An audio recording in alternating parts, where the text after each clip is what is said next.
ప్రణయ్ హత్యకు సంబంధించినటువంటి దోషులకు అందులో ఒకరికి ఉరిశిక్ష, మిగిలినటువంటి వాళ్ళకి జీవితాంతం జైల్లో ఉండాలని శిక్ష వేశారు. అయితే ఈ శిక్ష ఇప్పుడే అమలవుతుందా?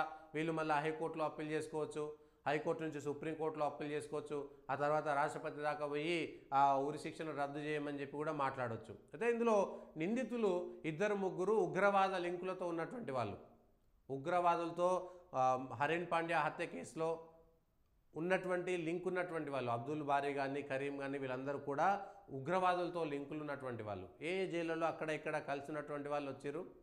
అయితే దీంట్లో ఒకవేళ మారుతీరావు హత్య చేయించకపోతే తన కూతుర్ని అల్లుడిని సరే ప్రేమ వివాహం చేసుకున్నా పర్వాలేదని తీసుకుంటే ఈ హత్యలు జరగపో, ఇంతమందికి ఇబ్బంది రాకపోతుండే.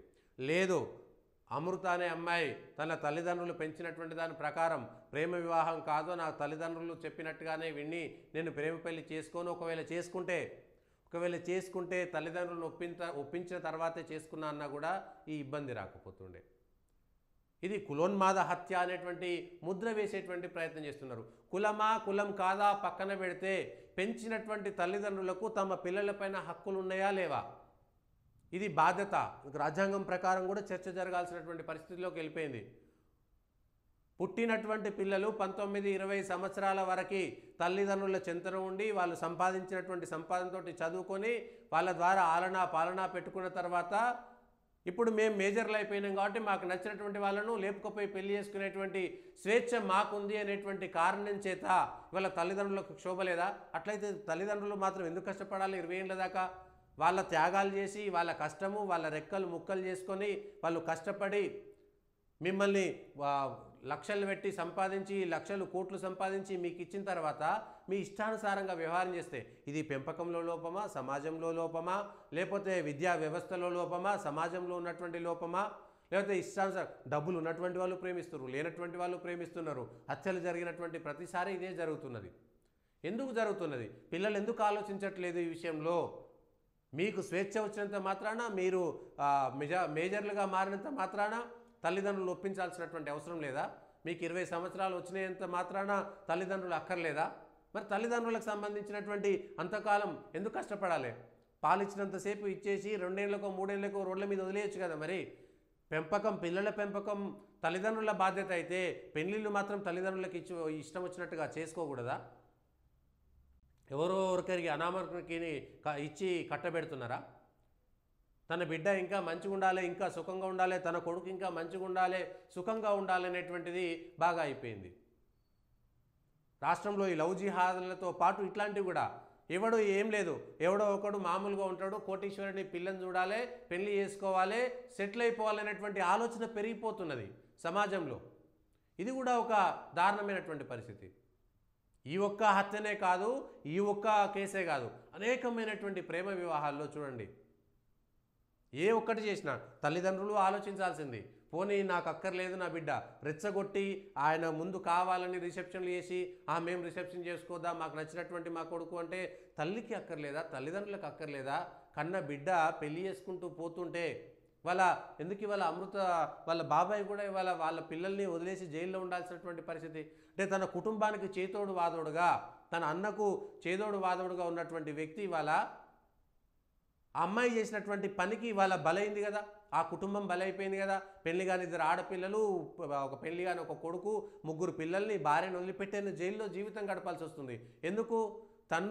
అమ్మాయి వాళ్ళ తండ్రికి, అంటే అన్న బిడ్డ తప్పు చేసింది, అయ్యో పాపం మా అన్న బాధపడుతుండని సాయం చేయడానికి పోయినటువంటి వ్యక్తి వాళ్ళ సాయం అంటే చంపడమా కాదు, హత్య ఎప్పటికీ మంచిది కాదు. ఎవరైనా సరే ఏ రకమైనటువంటి హత్య అయినా హత్యను సమర్థించడం అనేటువంటిది ఉండదు. మీరు రామాయణంలో భారతంలో దుష్ట శిక్షణ, ఏ శూర్పణఖ లాంటి వాళ్ళను చంపడం అనేటువంటిది డిఫరెంట్ ఇష్యూ, దేశద్రోహులను చంపడం అనేటువంటిది డిఫరెంట్ ఇష్యూ, ఉగ్రవాదులను నక్సలైట్లను చంపడం అనేటువంటి డిఫరెంట్ ఇష్యూ. కానీ ప్రేమ పెళ్లి చేసుకున్నంత మాత్రాన చంపాల్సినటువంటి అవసరం లేదు. అనేక ప్రేమ పెళ్లి చేసుకొని 6 నెలలకు ఏడాదికి విడిపోయి మళ్ళీ ఎవరికి వాళ్ళు ఉన్నటువంటి అనేక సందర్భాలు ఉన్నాయి. కౌన్సిలింగ్ ఇచ్చిన తర్వాత మారిపోయినటువంటి వాళ్ళు ఉన్నారు. కానీ హత్యల దాకా పోలేదు.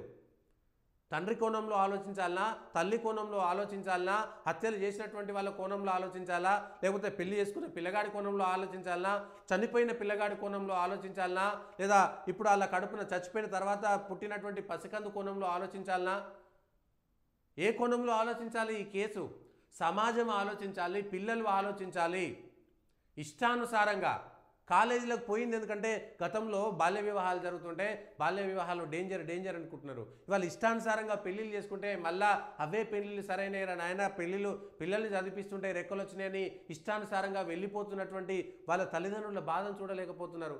అయ్యో నా పిల్లలు బాగా చదవాలని 20-22 నెలల దాకా లక్షలు కోట్లు పెట్టి సంపాదించే వాళ్ళు కూడా ఉన్నారు, చదివిపించేటోళ్ళు కూడా ఉన్నారు. అట్లాంటి వాళ్ళ పిల్లల పరిస్థితి ఏ కోణంలో ఆలోచించాలి? అమృత కోణంలో ఆలోచించాలా, లేకపోతే ప్రణయ కోణంలో ఆలోచించాలా, వీళ్ళిద్దరికీ కలిసి పుట్టినటువంటి బిడ్డ కోణంలో ఆలోచించాలా, వీళ్ళ తల్లిదండ్రుల కోణంలో ఆలోచించాలా, లేదా వీళ్ళ తల్లిదండ్రుల కోణంలో ఆలోచించాలా, లేకపోతే హత్య చేసినటువంటి వాళ్ళ కోణంలో ఆలోచించాలా, సమాజ కోణంలో ఆలోచించాలా? ఎవరిది వాళ్ళ తప్పు, ఎవరిది రైటు? ఒక పెళ్ళి వల్లనే కదా ఇదంతా జరిగింది. మూల కారణం పెళ్ళి, తండ్రి పెంపకంలో కాదు. ఒకతే కూతురని గారాభంగా పెంచారు, కానీ పెంచినంత మాత్రాన పోయి ఇష్టానుసారంగా ఎవరిని పడతావా అని పెళ్లి చేసుకోమని చెప్పినట్టు కాదు కదా. లేదు, నీ మనసుకు నచ్చినటువంటి వ్యక్తి ఉంటే నీ తల్లిదండ్రులు ఒప్పించి నేను వాడైతే సంతోషంగా ఉంటా, నా మనసుకు నచ్చినటువంటి మనిషిని చెప్పి ఒప్పించడంలో ఎందుకు వైఫల్యం చెందుతున్నారు? అది మాత్రమేనా ప్రేమ? తల్లిదండ్రులు ఇచ్చిపెట్టి ఇష్టానుసారంగా మరి మీరు ఈ పెళ్లి చేస్తే మాత్రం తల్లిదండ్రులు ఇచ్చిపెట్టి పోరా, బిడ్డ ఎప్పుడైనా వదిలిపెట్టిపోవాల్సిందే. కానీ బిడ్డ బాగుంటుందా బాగుండదా? ప్రేమ వివాహాలు వైఫల్యం చెందిన ఉన్నాయి, పెద్ద వివాహాలు అరేంజ్డ్ మ్యారేజ్లు ఉన్నాయి. కానీ అడ్జస్ట్మెంట్స్ ఎక్కువ కూడా అరేంజ్డ్ మ్యారేజ్లు మాత్రమే ఉంటాయి, ప్రేమ వివాహాలు తక్కువనే ఉంటాయి. ప్రేమ వివాహం తల్లిదండ్రులను ఒప్పించి చేసుకోండి. మీరు చేసినటువంటి తొందరపాటు చర్య వల్ల ఇవాళ ఎన్ని కుటుంబాలు బజారున పడ్డాయి, ఎన్ని కుటుంబాలు తల్లడిల్లిపోతున్నాయి. ఎవరి కోణంలో ఆలోచించాల్సినటువంటి అవసరం ఉన్నది. ఇవాళ మీకు పుట్టినటువంటి కొడుకు తండ్రి లేనటువంటి వాడు అయిపోయిండు, ఈయన చచ్చిపోతే వాళ్ళ తల్లిదండ్రులు కొడుకు లేనటువంటి వాళ్ళు అయిపోయినరు. ఇవాళ మీరు చంపించేసి మీ తండ్రి ఆత్మహత్య చేసుకొని ఆయన ఒంటరైపోయి భార్యకు భర్త లేకుండా అయిపోయింది. ఇవాళ అందరు ఎన్ని కుటుంబాలు చిన్నాభిన్నమైపోయినాయి ఒక పెళ్లి వల్ల. ఒక పెళ్లి వల్ల అందరూ కలవాలి, లేదా ఒక చావు వల్ల అందరూ కలవాలి. కానీ మీరు చేసుకున్నటువంటి పెళ్లి వల్ల అనేకమైనటువంటి కుటుంబాలు వాళ్ళ రోడ్డు మీద పడ్డాయి, అనేకమైనటువంటి కుటుంబాలు రోడ్డు మీద పడ్డాయి. కక్షలు కార్పణ్యాలకు వెళ్ళిపోయినాయి. అన్నకు సాయం చేసినటువంటి తమ్ముడు జైల్లో ఉన్నాడు, జైల్లో కలిసినటువంటి వాళ్ళు మళ్ళీ జైల్లోకే పోయారు. బిడ్డను కన్నటువంటి తండ్రి ఆత్మహత్య చేసుకున్నాడు, కొడుకును కన్నటువంటి పిల్లలు అనాథలైపోయారు. ఇది ఇవాళ జరుగుతున్నటువంటి పరిస్థితి. ఎవరిది తప్పు, ఎవరిది తప్పు? అన్మెచ్యూర్డా లేకపోతే ఓవర్లీ మెచ్యూర్డా? ఆలోచించాల్సినటువంటి అవసరం ఉన్నది. తొందరపాటు నిర్ణయాల వల్ల మారుతిరావుది తొందరపాటు నిర్ణయమే, హత్య చేయించడం అనేటువంటిది కూడా తొందరపాటు నిర్ణయమే. కనీసమైనటువంటి పోనీ అక్కడి నుంచి దూరంగా పోయి కొద్ది రోజులు హ్యాపీగా బ్రతికి మళ్ళీ వచ్చి వాళ్ళ కోపం చల్లారదాకా ఉండడంలో తప్పులేదు. మేమెందుకు త్యాగం చేయాలి? వాళ్ళ కోపం ఉన్నంత మాత్రాన మేము దూరం ఉండాలన్నా? పరిస్థితులకు అనుగుణంగా వ్యవహరించడం అనేటువంటిదే పరిపక్వతకు నిదర్శనం కదా. ఆ పరిపక్వత లేనటువంటి వాళ్ళే ఇవాళ.